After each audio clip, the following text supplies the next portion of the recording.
What's up guys, EverythingApplePro here, and I know that $1,000 is just digging a hole in your pocket. You want to throw it in Apple's face for the iPhone X.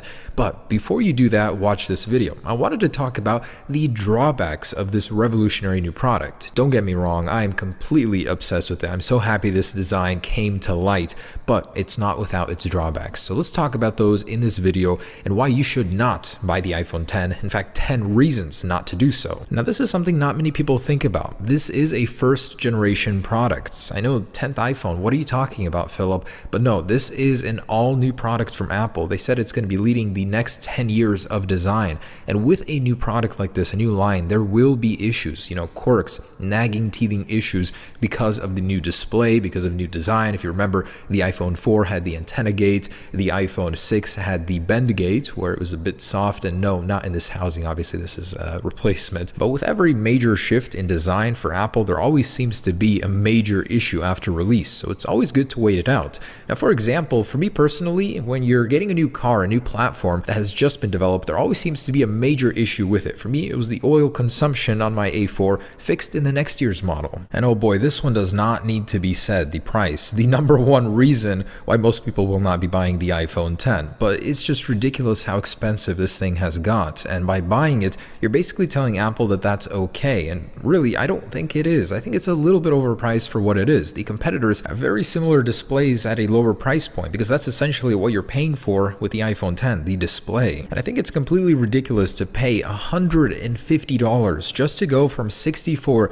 to 256 gigabytes in a phone. I know there is a NAND flash storage shortage that was created by the iPhone X, but wow, that is just ridiculous. And say you get the entry-level iPhone X with 64 gigabytes. For a phone so capable, so full of so much fun stuff you want to do with that camera, how is it going to last? I think that's just not enough storage for the base model. And I know Apple has the new video and photo codecs to take up less storage on your device. There's iCloud storage if you really need it, but still think about it. You download some games, some apps, record a little video, take some pictures. Before you know it, that 64 gigs is going to run out eventually. So I think it's not enough storage for an entry-level model. And one that will resonate with probably a lot of you, the cutout bar. I mean, the sensor bar on the iPhone X just takes away from the even design from that really beautiful display.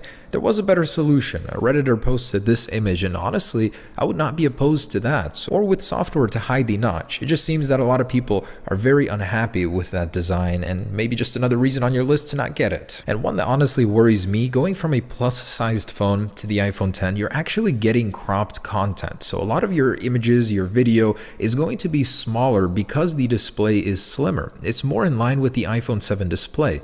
Yes, it's taller, but your content will still appear a little different.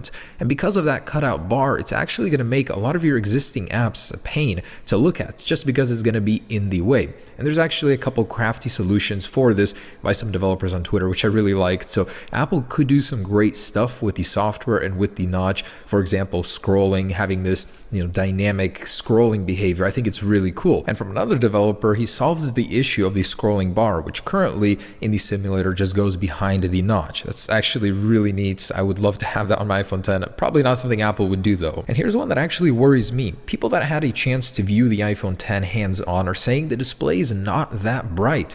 Compared to the Galaxy Note 8, the iPhone 7 Plus, which has the same rated nits as the iPhone X at 625, appears very dim in a very brightly well-lit room. So I'm definitely hoping the next generation fixes that, but for now, that's an issue we're going to have to deal with. And the whole Face ID thing. Face ID has its own conveniences, say your fingers are wet or dirty and you can't scan it normally with Touch ID, but it also has its detriments as well. Compared to Touch ID, you're going to have to look at your phone every single time to unlock it, and it doesn't seem as fast as Touch ID to me. I'll definitely have to test that though. And I really hate the fact that Apple is forcing you to buy things to use your iPhone X naturally. First off, fast charging can't be activated without this expensive power brick, and you can't even plug in your brand new iPhone X into your MacBook without having to buy an adapter or new cable. And for those still on the fence, here's something to make you a little bit more optimistic about your current device. If you have an iPhone 7 or 6s, these are still benchmark chart toppers. They are incredibly fast. Yes, in comparison to the new one, it's a little bit slower seemingly on paper, but has your phone suddenly gotten slower just because the new one came out? I'd also like to point out that iOS 11 is right around the corner here. It makes your device feel different, feel new, something fresh. So if that's what you were looking for, with iOS 11 you'll actually get a new feeling on your existing phone. No need to spend $1,000 just to get that fresh new feeling again. And I'd like to summarize by saying yes, I personally will still be getting the iPhone 10, but I recognize the flaws. It is not a perfect device just because it's the most expensive and the flagship model right now. It definitely isn't for everybody. So I hope you and me agree on at least a couple points from this video. I hope I'm not crazy on that part, but this is an incredible phone, don't get me wrong. There are still many reasons not to buy it though.